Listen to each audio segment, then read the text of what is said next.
കാലിക്കറ്റ് സർവകലാശാലയിലെ പ്രതിഷേധത്തിൽ 10 SFI പ്രവർത്തകർക്ക് സസ്പെൻഷൻ. വൈസ് ചാൻസലറുടെ ഓഫീസിൽ അതിക്രമം കാണിച്ചതിൽ വിസിയുടേതാണ് നടപടി.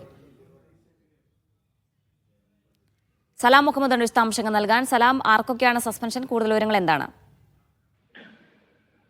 കേരള സർവകലാശാലയിലെ പ്രതിസന്ധി ചൂണ്ടിക്കാണിച്ച് ഈ ഗവർണർ ഈ സർവകലാശാലയിലെ കാവ്യവൽക്കരിക്കാൻ ഇടപെടുന്നു എന്ന് കാണിച്ചുകൊണ്ട് SFI നടത്തിയ മാർച്ചിനിടെ വലിയ സംഘർഷമാണ് കാലിക്കറ്റ് സർവകലാശാല ഉണ്ടായത്.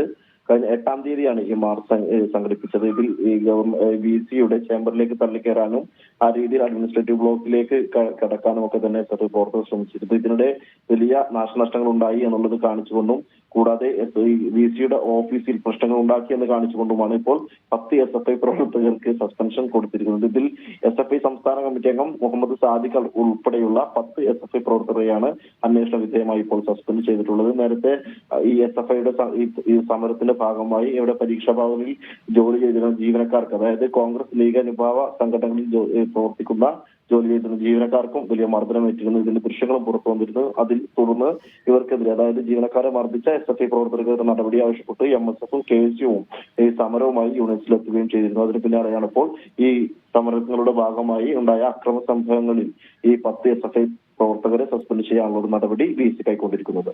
ശരി, സലാം മുഹമ്മദാണ് വിവരങ്ങൾ നൽകി.